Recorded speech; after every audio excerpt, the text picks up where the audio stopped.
Greetings, everyone. Pete Pardo here from Sea of Tranquility. Welcome to another episode of the UK Connection alongside the stars of the show, Mr. Simon Bray, Mr. Steven Reid, Lancashire, and Scotland. What's going on? It's all good. All Yeah, good. Stepping outside of the paradigm. outside of the paradigm. And Simon is so excited for the show, he's even taking the glasses off.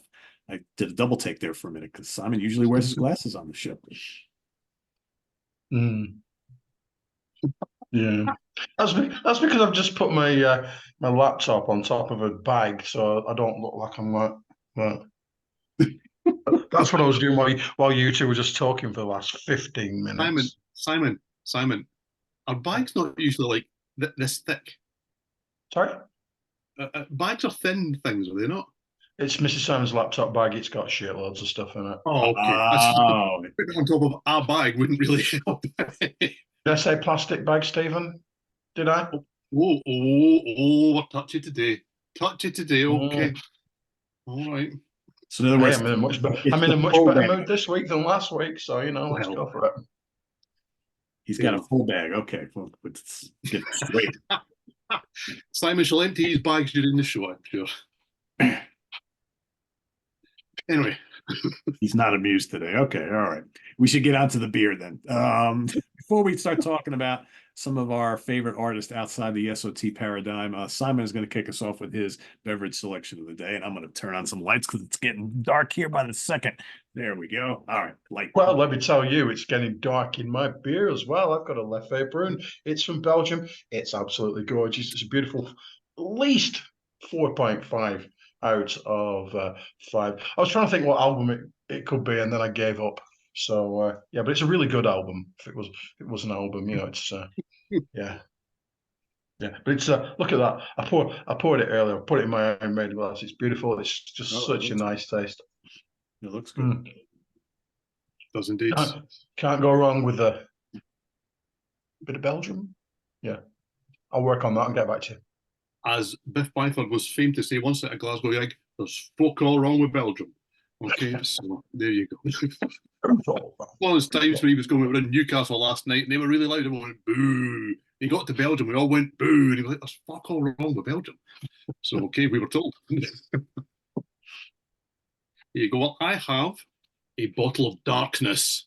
There you go. That's what I've got on darkness, hence the thing here. And I did notice earlier on as I was pouring that, see, it's all happening, that these are little embossed things. It's kind of ribbed for your pleasure, this bottle, strangely enough. Yeah, absolutely. I mean, who knows? Who knows? Meant to It's show the ripples of the lock, right? Absolutely, yes. That's exactly what I was thinking, Pete. Absolutely. So nice bottle, actually. And it looks quite fabulous in the glass. Here we go. I mean, it is darkness. It does live up to its name, as we said. I've had this before. I could have a sip and say, oh, well, it's about 4.2657 because I know it's good. It's always lovely. Simon, not a believer in Nessie, I take it. No, it's bullshit. Heretic. Not a heretic. It's not a thing. Not a thing. Sorry. Yeah, but it makes people go there and stand and look at the bottle. It does, yeah. Spend Why money in not? the shop. They call that here in the States a tourist trap. Mm-hmm. Yeah. That looks good.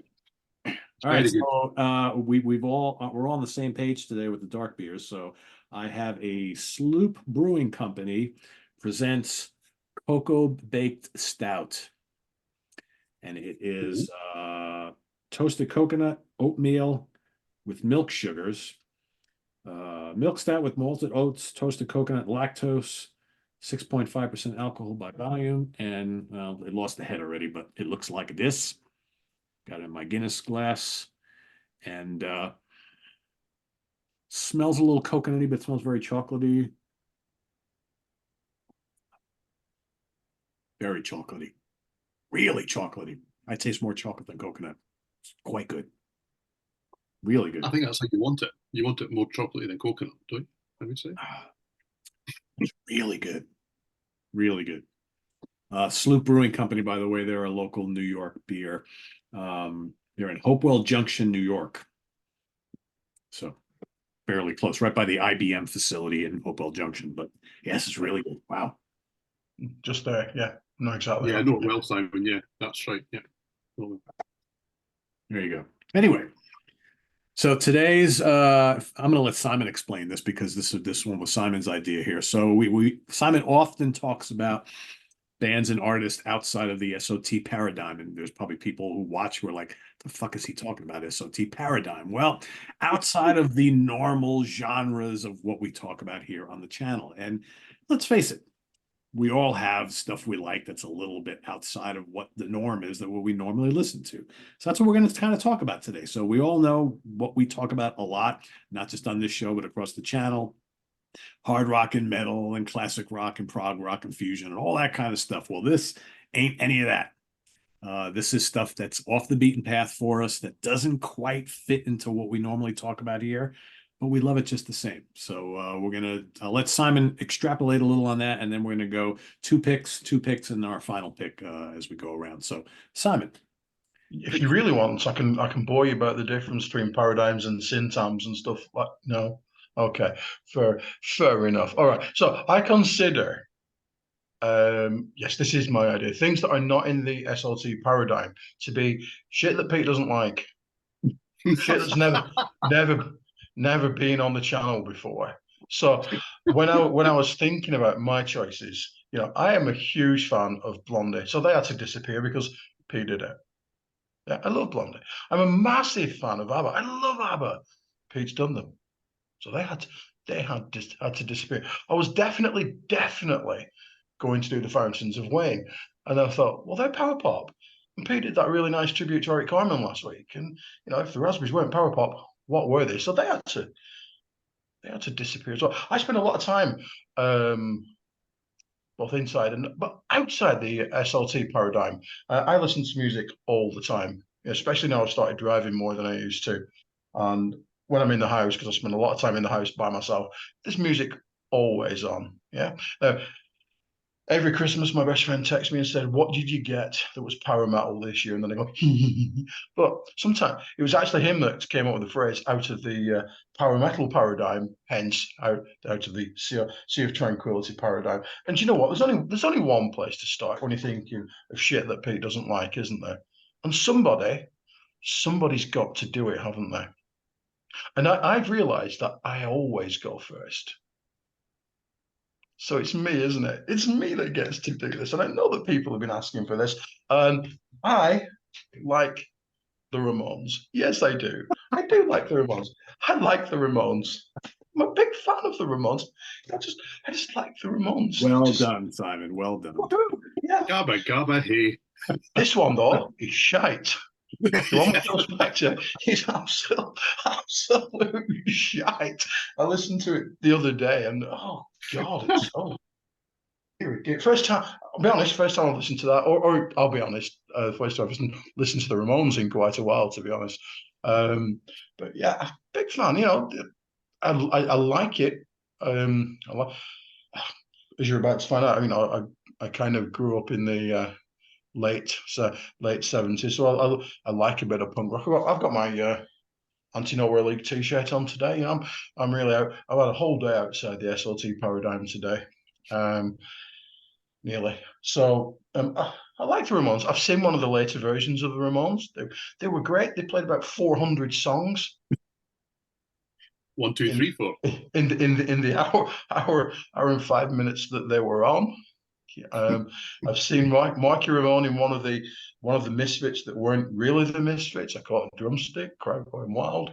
What I really like about them is just that kind of energy and that kind of woohoo. Don't like that one? Fuck it, here comes another one. Until you get to this one. Oh, jeez.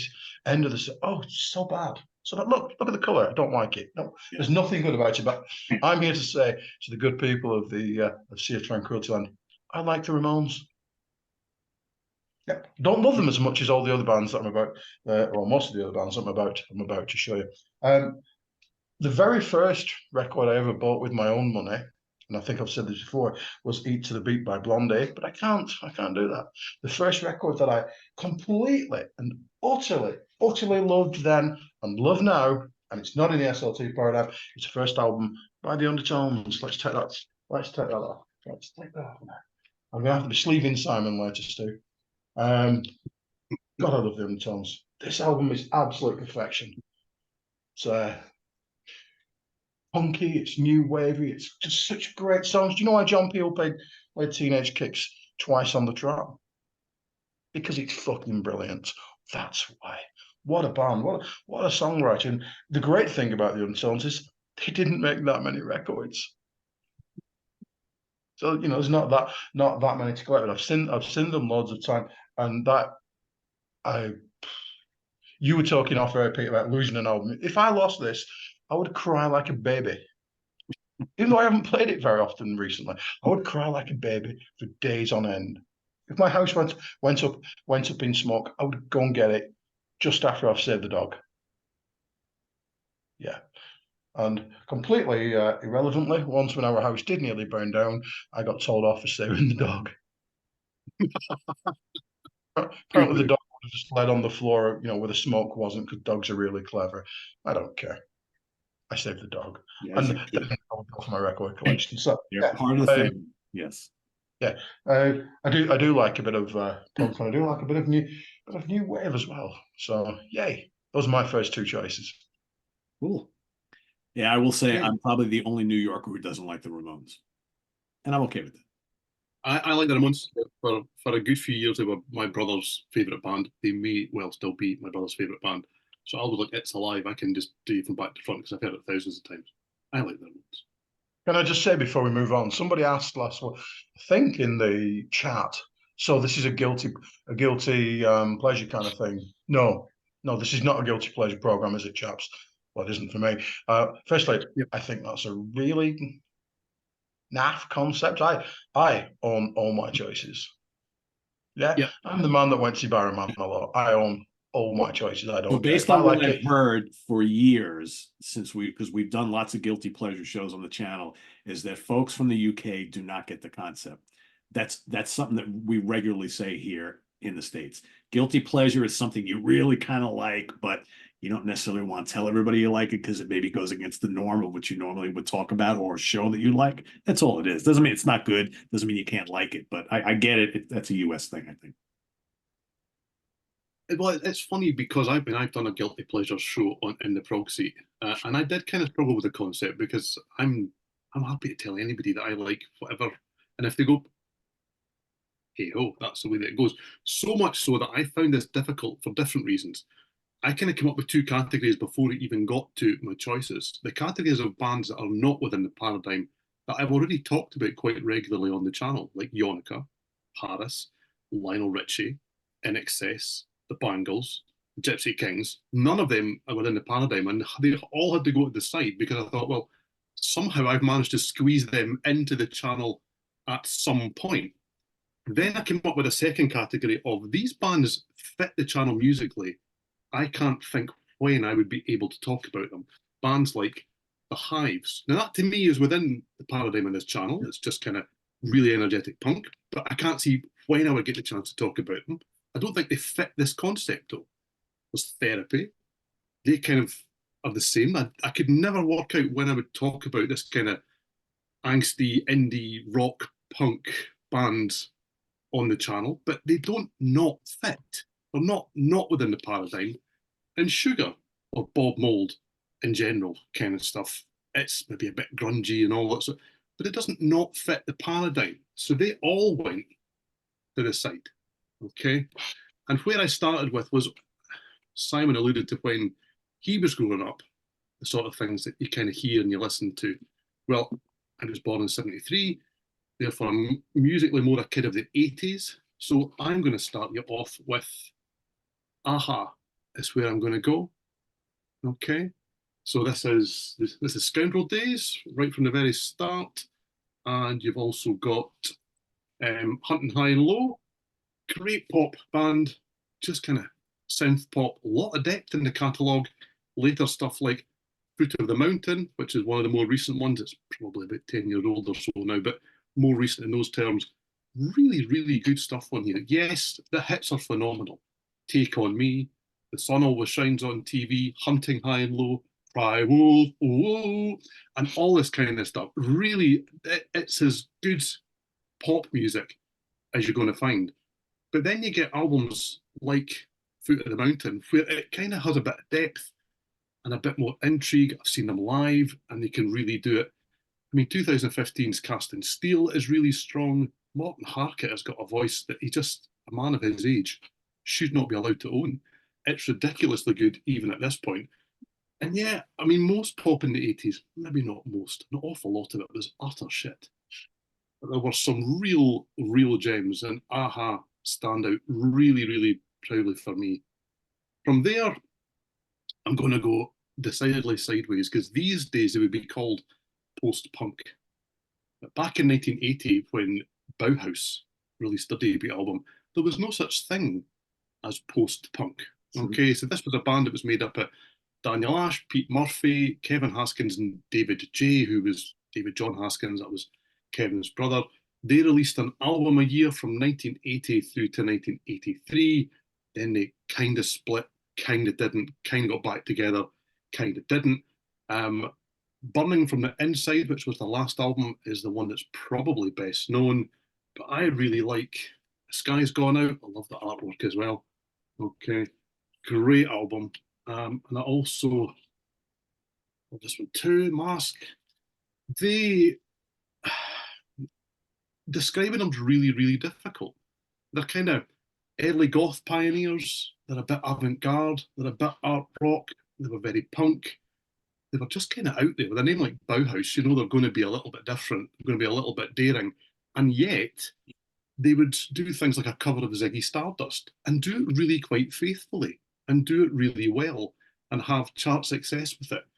As I say, I mean, they got back together in 2008 and released an album, Go Away White, which doesn't quite reach the heights of before.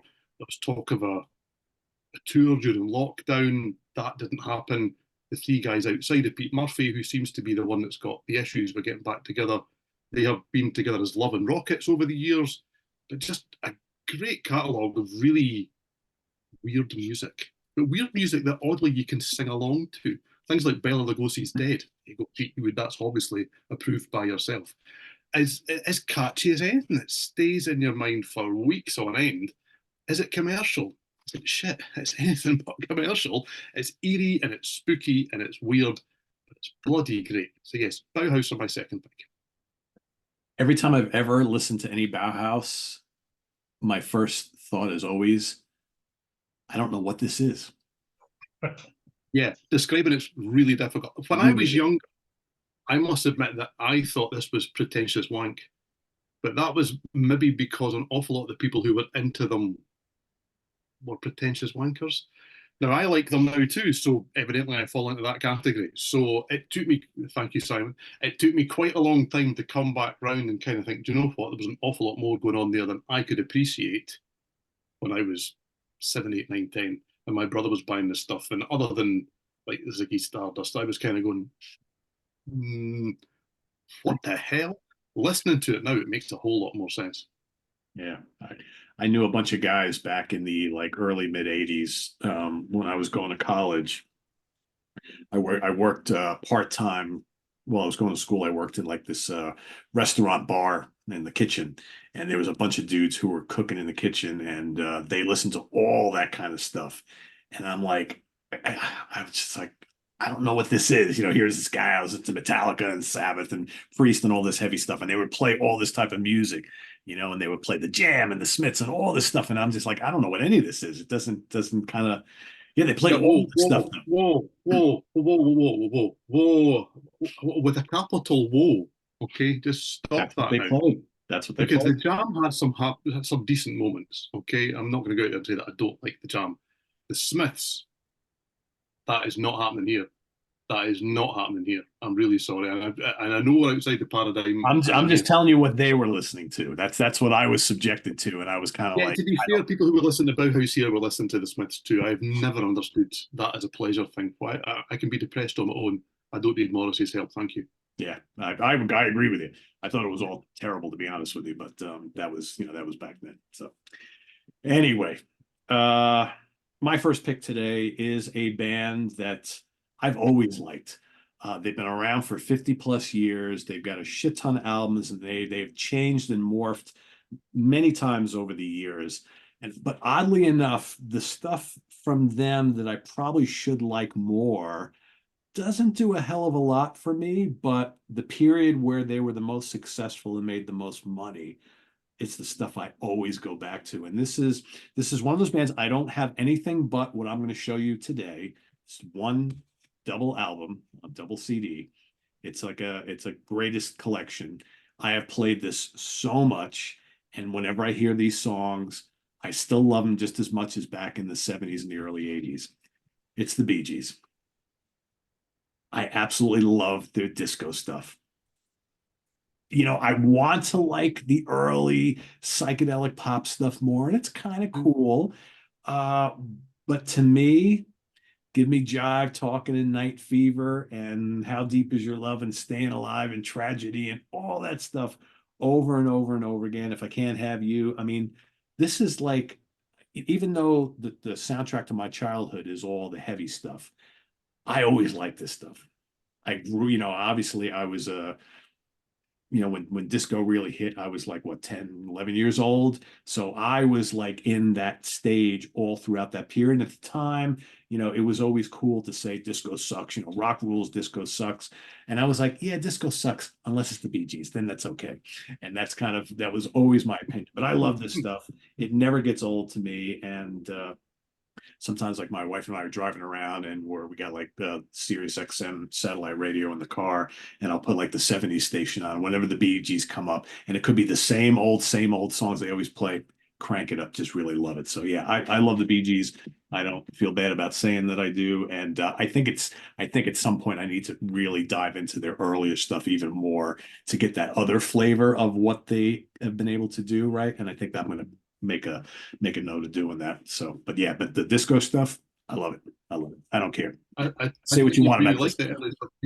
I think you'd really like the early stuff. It's really good. What I've heard, I thought was decent. Their 80s pop stuff's really good.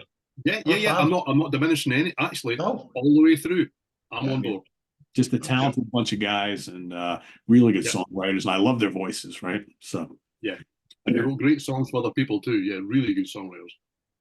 So another kind of music that isn't part of what we talk about here, and I would say overall, I'm not a big fan of folk, right? To me, I don't mind folk in small doses, but I'm not much of like an acoustic music type of guy. That's just always been me. But there's one band that is a complete exception to the rule. And I really love these guys, probably because at their core, I think they're great pop songsmiths. They're just great songwriters. They're great instrumentalists, and their music to me is just so enchanting. And that's America. I absolutely love America. And I don't know what their reach is in other parts of the world. They had a period where they could kind of do no wrong. And like, this is one of those bands where I often say that sometimes the biggest hits aren't necessarily the greatest songs of a band. This is one of those bands where their hits are dynamite. Their deep cuts are really good too. I mean, Horse with No Name, Ventura Highway is just such an amazing song. I could listen to it every day and not get sick of it. Sandman is great. Even like Sister Golden Hair, Muskrat Love, even like some of their latter period stuff, like when they weren't quite as hitting as big here, they still had some really good singles at the time. But yeah, just a great, great band, great guitars. And even though it is essentially pop leaning folk, right? It's not, I think most people who are totally into just folk music are kind of like, that's just like radio folk. I don't really care. I think it works really, really well. Great vocal harmonies. Everything about the band is amazing, and I just love them. So yeah, America is my choice number 2. Back to Mr. Simon. Good choices, yes. Okay. Now, we all know that I think of myself as a bit of a smart ass, don't we? We do. I always like to think I'm the cleverest person in the room, you know what I mean? I really do. And one thing I've heard you say, Pete, more than once, I'm not a lyric guy. You've said that more than once, Pete, yes? Yeah. I can be a lyric guy. You know my love of Warren Zevon. I've mentioned him before, so I'm not going to mention him again. But there's a couple of songwriters that I think are just off the scale brilliant, and I will do them in this order. Okay, I'm a huge fan of Men at Work. I'm a big fan. Love Men. Love Men. What a great album. Cargo is also brilliant. And apart from the Ramones, I chose not to bring all the discography down of all the bands I've got. Colin Hay is a brilliant songwriter. He is so smart. And also he's my friend because I shook his hand once. But yeah, he's very fortunate not to be in the cupboard with John. But looking for Jack, which is quite difficult to get hold of because they never reissued it, you know. And I asked him about that, and he told me to fuck off. Is a work of unparalleled genius. It's just absolutely pop-tastic, hook-tastic, clever lyrics, interesting characters within the songs. It's absolutely fantastic. If you like clever pop, there you go. Yes, indeed. And also in terms of clever songwriting, I absolutely adore Michael Nesmith from the Monkees. I nearly did the actual Monkees and realized that I have to get a. I considered the Monkees too. Yeah, the Monkees are terrific. As did I. Yeah. Have to get a truck to bring all my Monkees albums down. Yes, they are actually alphabetized. Most of my shit isn't, but the Monkees, they've got. Yeah, there you go. This is Infinite Rider on the Big Dogma. It's just brilliant. It really is. He's just so creative and so smart ass. Even when he's in his country rock mode, he's a smart ass. You know, he went through a phase of naming his songs after with words that weren't actually in the song. I can get my shit together on that. You know, like for Pinkwitty. Try saying that when you've had some leftover. Yeah. And again, this album in particular is just full of interesting characters like Lucy and Ramona in Cruising. And you think, you know, somebody's got to say it. Think to myself, why is this not popular? Why has that got the edge cut off? Because it was in the bargain bin. Why is this not available on streaming? You know, why? These are the big questions. This is just such a lovely warm record of kind of like almost post new wavy kind of stuff. He says, thinking, I know when it was actually released. No, I don't, because I can't read. Okay, excellent. Good times. But you know, you think, my God, he invented country rock. He invented MTV, and his mum invented Tipex. I mean, what more do you want? What more? I do wonder, Simon, if it really was purely the baggage of. I mean, I love the Monkees. Albums are all sitting behind me, but I think was it just that baggage? Do you think of being possibly in the first ever boy band? Do you know the manufactured band where initially they weren't allowed to write their own songs and all this kind of stuff, even though they were clearly capable of doing so? To then go and be a really groundbreaking, sensible music pioneer. I think he was just ahead of the curve more than once. Yeah, and then got left behind. But you know, he had that much money from his mum's estate. I don't think he gave a shit, did he really? And also, I saw him in 2012. He was great. Oh wow! Never seen it. Very, yeah, the Royal National College of Music, yeah, in Manchester. Brilliant, really, really good. A friend of mine sat in front of me. I use the word friend very loosely. Got about 4 songs in, realised that Nesmith had an iPad in front of him, got up and said, "What's your fucking shit?" And off he went. Because there was an iPad on stage.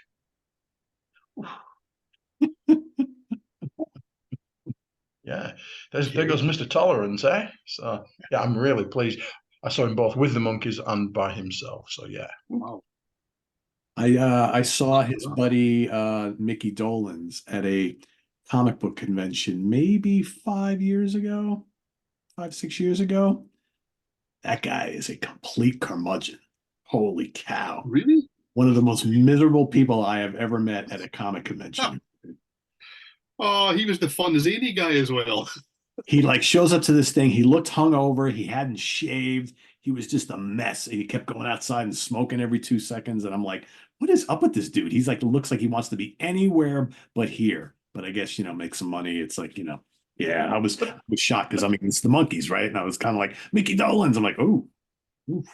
But he directed Metal Mickey, didn't he? Yeah, I did. Yeah.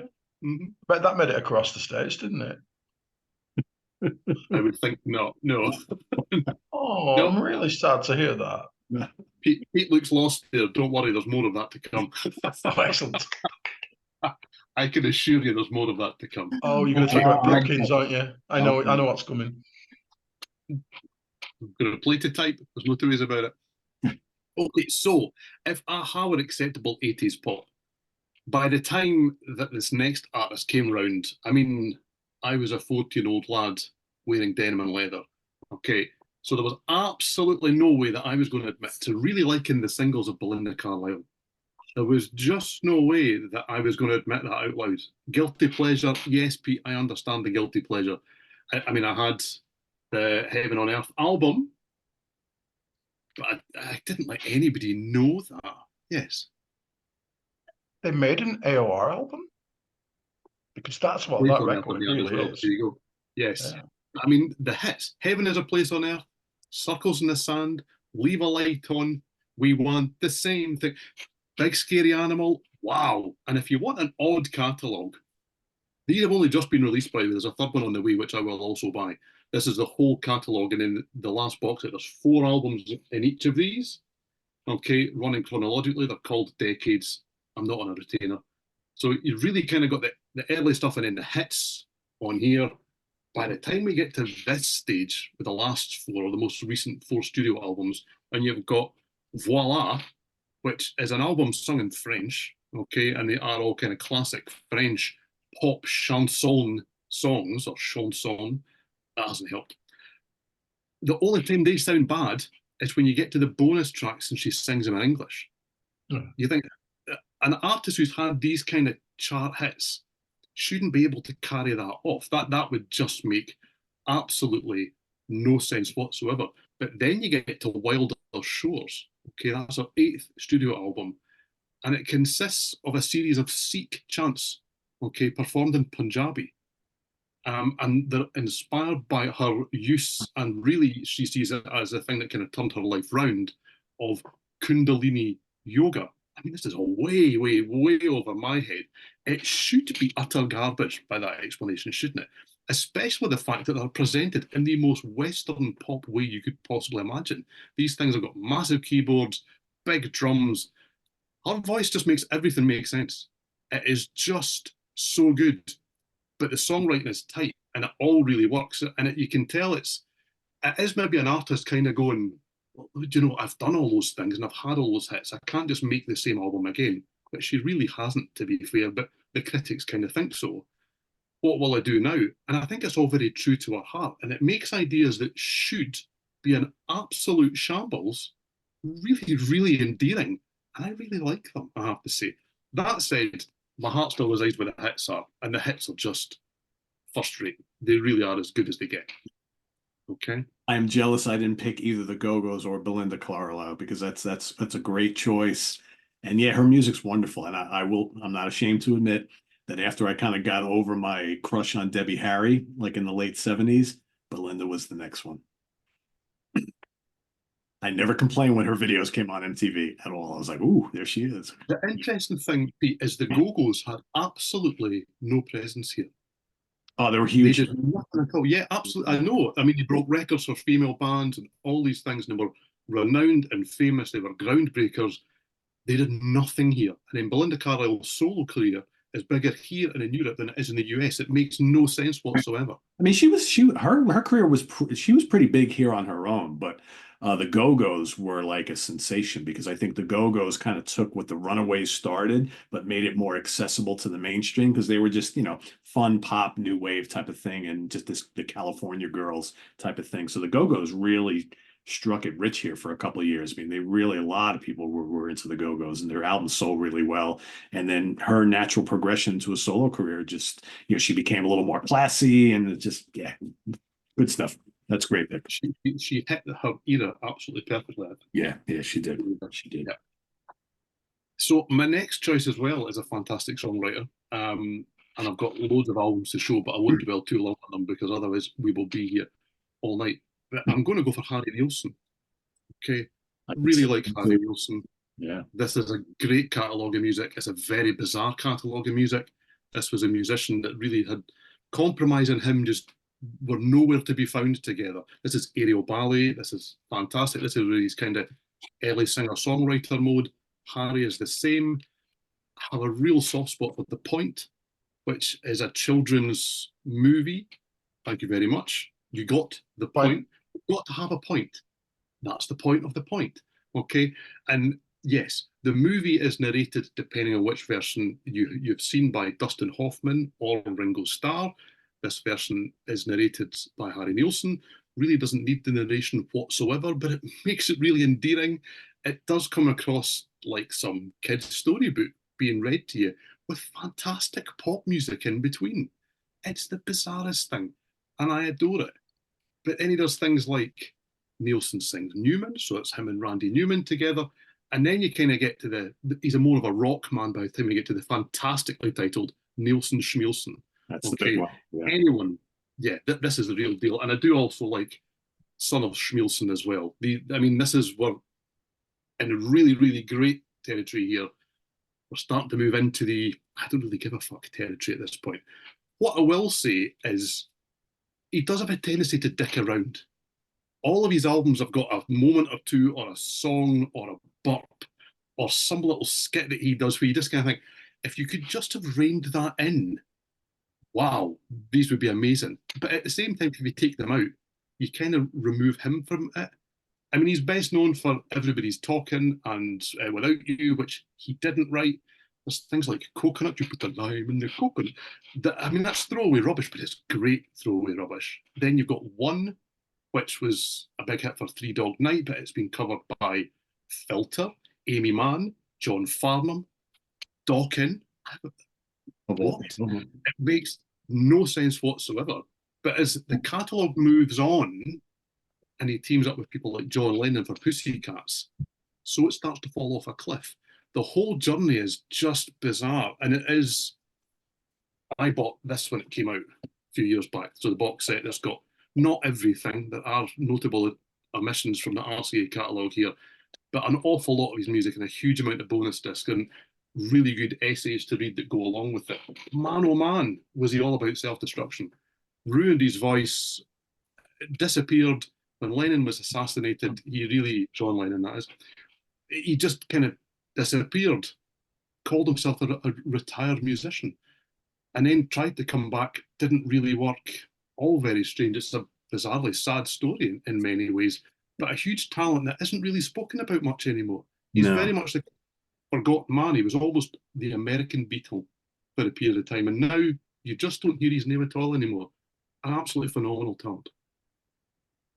Yeah, he was one of the original Hollywood Vampires crew, right? He was, it was him and Keith Moon and Alice Cooper and Oliver Reed and there was John Lennon and a few others who were just as notorious for their late night drunken shenanigans out the bar scene out in LA as they were for the music that they made. But yeah, I thought about picking him because I like a lot of his stuff, but man, he's another one of those guys you can't pigeonhole him in any type of genre, right? All his stuff is so different and it's all good though, but it's just is he a pop singer? Is he a rock singer? Is he like kind of like schmaltzy stuff? He does everything. He does everything. He's a crooner. He's got psychedelic rock in there. I mean, he barely played live.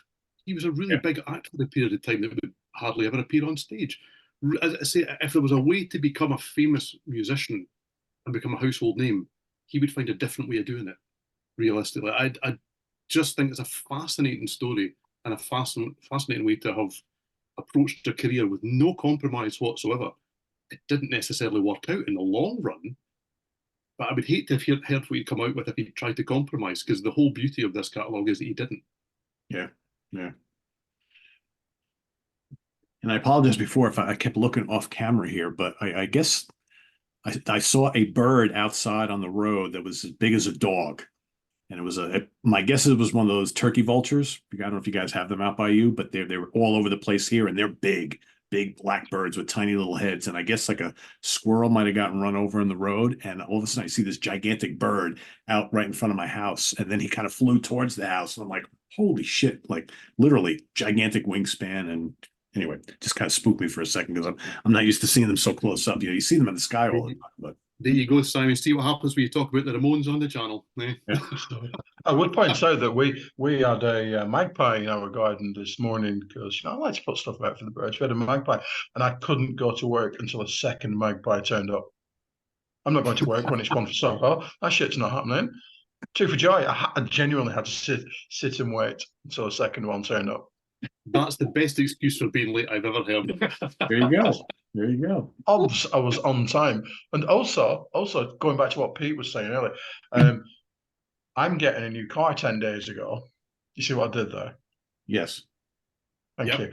So I'm and so in my car that I had until 10 days ago, I had to take all the CDs out because my new car wasn't going to have a CD player in it. So, and the one that was in, I know, but the one that was in playing was Barbra Streisand's Barry Gibb album, Guilty. The man is a genius. I'm sorry, I'm going with my Uncle Pete on this one. Just an absolute genius. He really is. Yeah, God knows what I'm going to do with that shitload of CD. Oh, there you go. Come back. That stout just kicked in, I guess. Whew, how can I? I've got that many. I carried them out of the car. There were a lot. There were a lot. But Simon, when I traded in my 4Runner last year to get the new Honda Pilot with no CD player, I had over 100 CDs in my car. The guy looked at me like as I'm like moving them all out. He goes, "What do you got all that in there for? It's got a fucking CD player, man. What do you think I got it in there for?" It's Doesn't like surprise anybody that I take a CD out to the car, and when I finish that journey, I bring that CD in from the car, and it goes back in the box. I don't even take them out in the box; they go out in a little plastic wallet like this. oh no, not Then me. I bring them back in, and they go in the box, and they get filed away because that's how we should care for our music kids. No, do you want to know what my procedure was? All the new stuff that I would either buy and to review or get to review or just whatever, once I listened to them once or twice, put them on the iPod, reviewed it, whatever, they would go in the car and they would sit in the car for a couple of months. That's like the new rotation. And then eventually I would move ones out, put them away, and I have just a bigger pile to go back into the car. So that was my regular thing. So once that stopped a year ago, I'm lost because now I have all these new CDs that have nowhere to go but right on the shelf, and I don't want to do that. I mean, that's like right. You want to enjoy them and play them in the car, and I'm like, I hate it. So absolutely hate some it. of my CDs have never been in the house. That came out of that car. They were going, oh my god, I don't like it. I like living in the side of the car. I love it in the glove compartment. I didn't realize that I was sharing a screen with barbarians.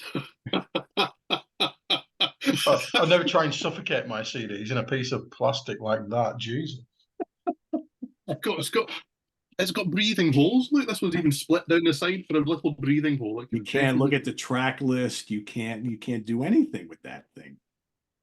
How can I look what at the happens if you get track stuck in list? traffic and you need something to do? Like read who played on track 4. Seriously, Stephen? What's wrong with you? I'm paying attention to the road and the other traffic users around about. Now I'm like, don't forget, you're keeping time on this episode, Stephen. Come on. Yes, hurry up, Move us Simon. along. All right, I'll go quick. All right, so my next choice here is a duo that I've always liked, and I've had a few things here and there, like a live album and a compilation. And a couple of months ago, I was like, you know what? They've got this complete albums collection that has everything they ever released, and why wouldn't you want everything ever released from the wonderful Simon and Garfunkel? I mean, these guys were so good. You considering they were only around for a couple of years, really.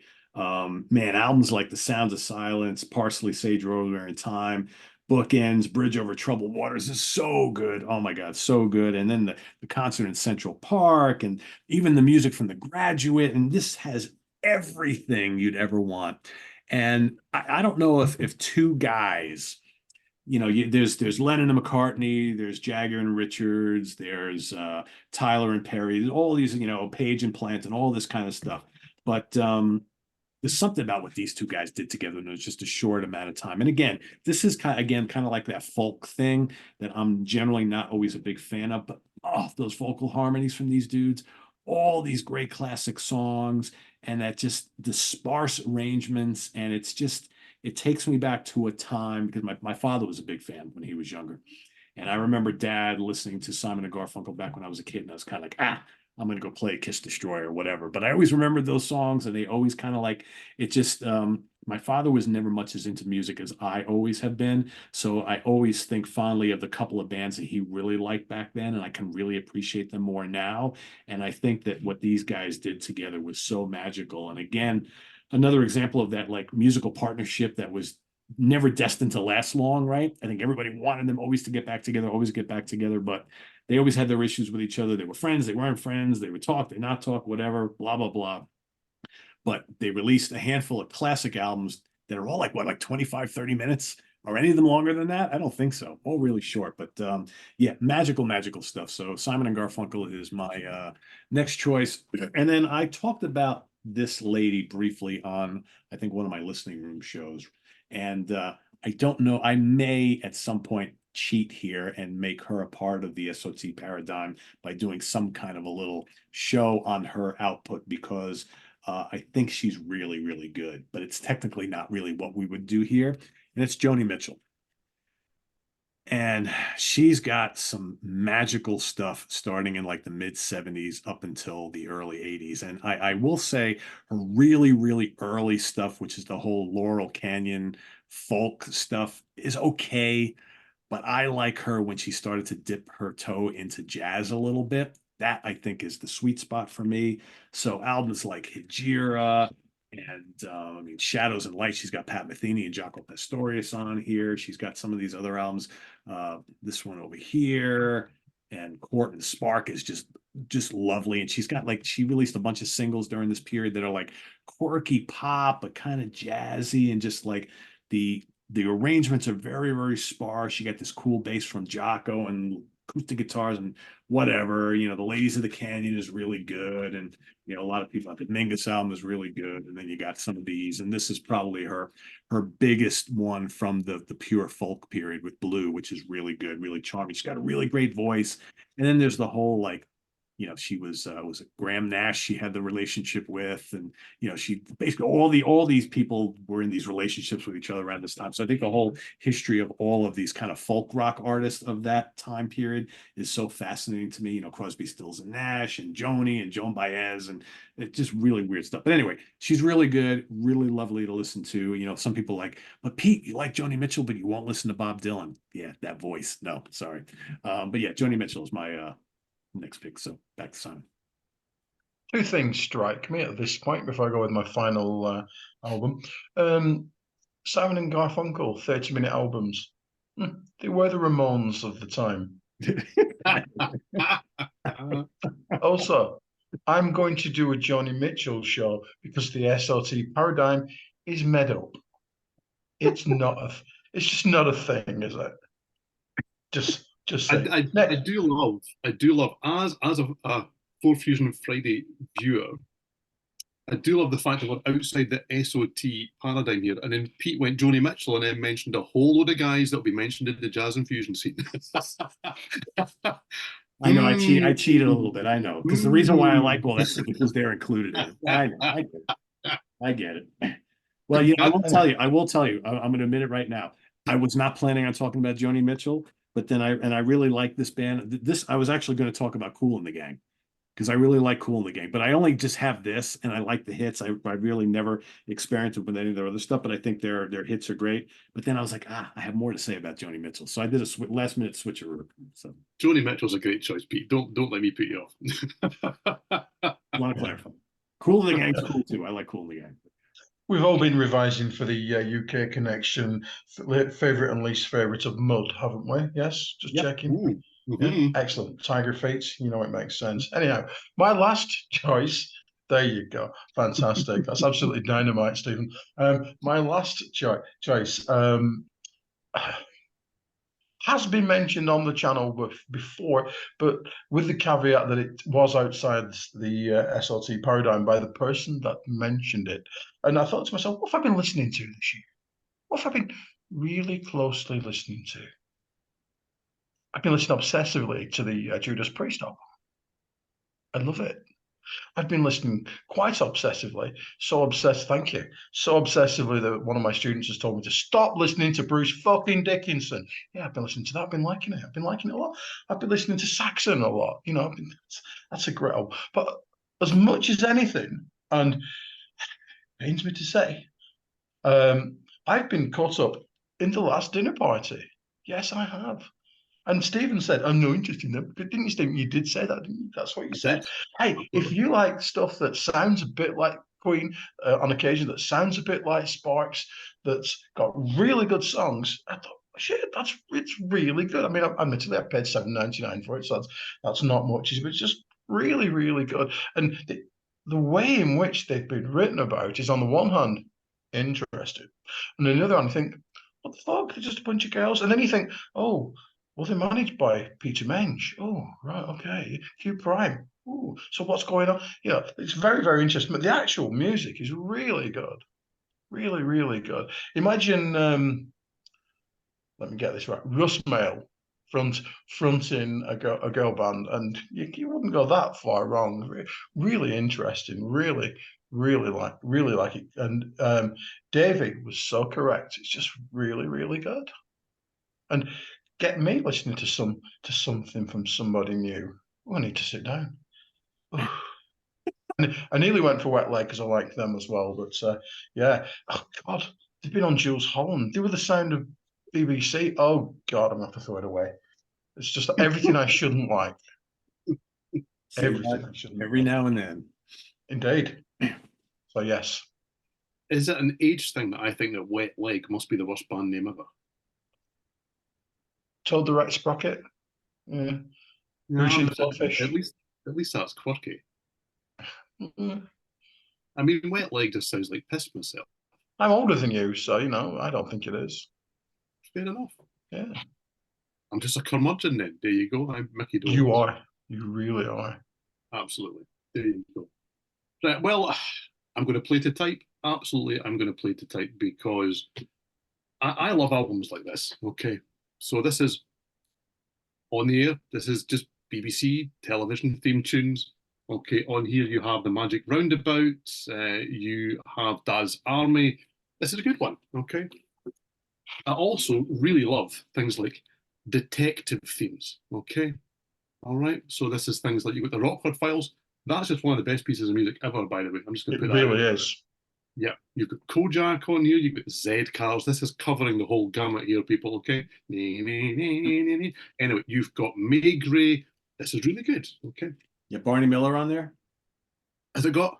Barney Miller? Did you guys have Barney Miller over there? The TV show? Stephen doing a page. I don't know what Barney Miller is. What's Barney Miller? Does he have Hill Street Blues on? Not on this one, but that is definitely one of the best pieces of music ever in the world. Barney Miller was one of the great comedy sitcoms of the 70s here in the States, and it had an amazing theme song. So I'm just surprised it's not on there. Okay, I shall need to check that out because I'm not aware of it. But I am aware of this one. This is the TV album, okay, which you just know from the look of it that this is just nonsense, but it's great nonsense. Did you know? I know you don't know what the bill is, Pete. I don't care. Did you know that the actual name for the Bill theme tune is Overkill? Okay. I mean, and it's got things like sons and daughters on here. Sons and daughters, love and laughter, which it describes here as the title theme from the popular television series. I mean, it's just nonsense, but it's nonsense in the best possible way. It's obviously got Minder, I Could Be So Good For You. It's got Dempsey Makepeace on it. And yet, that's still not the one that I've decided to talk about. Because what I've decided to talk about, and it's so exciting, I've decided to take the booklet out of the CD case so I can show you, is the Great Sporting Experience. Okay, these are sports theme tunes. So on here you have things like Grandstand. Okay, you've got things like, it's called Light and Tuneful. Okay, did you know that that's the theme tune for Wimbledon? Okay, you've got World Series. That is the music for the Athletics. Then you've got the big match, which is the music for the big match, otherwise known as the honk song in this house because the horns are okay. They're all written by a guy called Keith Mansfield. These are pieces of music that have been on the television over here for 50 years. Could you imagine writing pieces of music that have got that longevity, that many people know, that are just so memorable? But then on here you've got things like Drag Racer, which is not about motorsport. Okay, that is actually the music for the snooker by the Doug Wood Group. It's just Doug Wood. He just played everything. But you had a group. It was just him. But he also did the music for the darts. He did the music for Crown Green Bowls. He recorded all three of those pieces of music in 1976, I would guess, in an afternoon. That's amazing. He was an American musician who didn't even know what snooker was. They said to him, your piece of music has been used for snooker. It's like pool, but bigger and better and much more complicated. Okay? He didn't even know what snooker was, but he remembered that word. And when he came to the UK, he handed over his passport, and the guy said to him at the airport, oh, you're a composer. Have you made anything that I know? Have you written a piece of music I know? And the one word he could remember was snooker. I wrote the snooker theme tune. This guy was so excited that at 5:30 in the morning, he stopped what he was doing. He went over to the tannoy system and announced to the airport that live in the airport right now is the guy that wrote the snooker theme tune. He got a cheer across the entire airport. That's how well known that piece of music is. I would guess it took him a minute and a half to write, and it's 2 minutes long. It's just amazing. These are fantastic pieces of music. You've got Holy Mackerel. That's the rugby special theme tune. Bonkers. Such good pieces of music. However, the daddy of them all has to be Heavy Action. Okay, that is the theme tune to Superstars. Okay, now you, Pete, would know that as the music for Monday Night Football on ABC and ESPN. Could you imagine writing a piece of music that has been played religiously on TV on both sides of the Atlantic for decades? Yep. People, this is where Stephen, shit. Kevin Keegan's just fallen off his bike. Brian Jackson's here to pick up the pieces, though. Oh, what's Conrad Bartelski doing now? Oh, God. Superstars. Now you're talking, Stephen. I haven't even touched on I feel like I was just led into the woods with a blindfold, and then someone ripped it off my head and said, see you later, and took off, and I'm out there like, See, there's stuff in here you need to know, Pete. Did you know that well, I was just going to ask. I need to see if that whole collection is like on YouTube or something, so I can go listen to all that. Oh, it's classic stuff. I mean, I've got a Ski Sunday on here. As I say, Match of the Day is actually called Offside. That's the name of the piece of music. It's just phenomenal stuff here. You've also got Booker T and the MGs with Soul Limbo, which is a Test cricket theme tune. This is gold. Gold, one of the most requested CD listens in my house. My family adore the CD. Wow. I'm going to have to go check that out. All right. I don't know how I follow that one, but here we go. This is a great band. And I just got done reading a autobiography from one of the members. And I loved it so much. And before reading that, I only ever had a greatest hits compilation and a live album for them. And I'm like, damn it, I got to get all of them, or at least all the ones that mean anything. The band is one of the great, God, what do you call them? One of the great R&B funk horn bands of all time, Earth, Wind, and Fire. So good. What a band. Amazing vocals, ripping horn section, great guitars, great rhythms. I got this one too over here. What do you call them? I don't know. Just amazing. Along with the Commodores, probably one of the preeminent bands of the 70s into the early 80s, who kind of like, Lionel Richie, right, who mixed this kind of like R&B and funk and soul and with Earth, Wind, and Fire, some jazz and fusion, all into this kind of like wild sound that like I don't know about over by you guys, but here in the States, I mean, Earth, Wind and Fire were an enormous band, and they still tour to this day. They do like tours with Chicago like every 2 years. So it's like you always know, oh, summertime, here comes Earth, Wind and Fire at Chicago. They're going to play somewhere locally. But man, these albums are so good. They're so well produced too, and just an amazing band that just grooves forever. And Philip Bailey and God,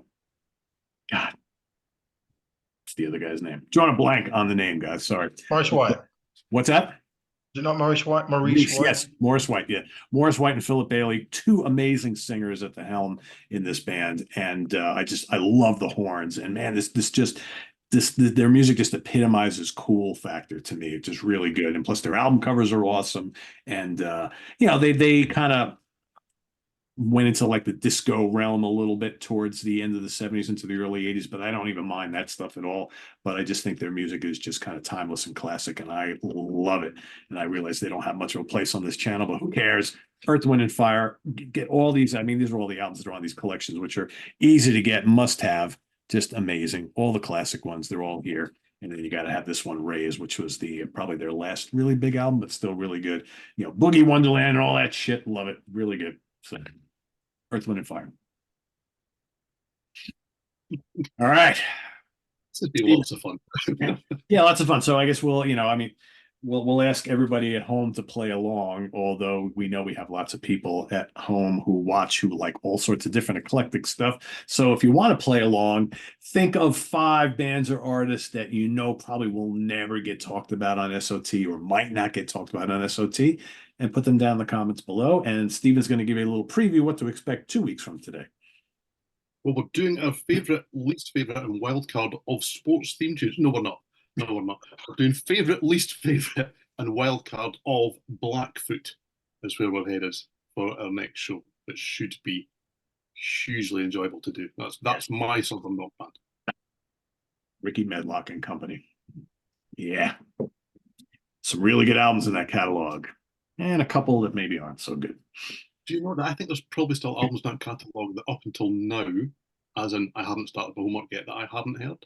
A little bit of a void of discovery for me. I'm not a Southern rock guy, but Blackfoot are the one that I have 5 or 6 by. There you go.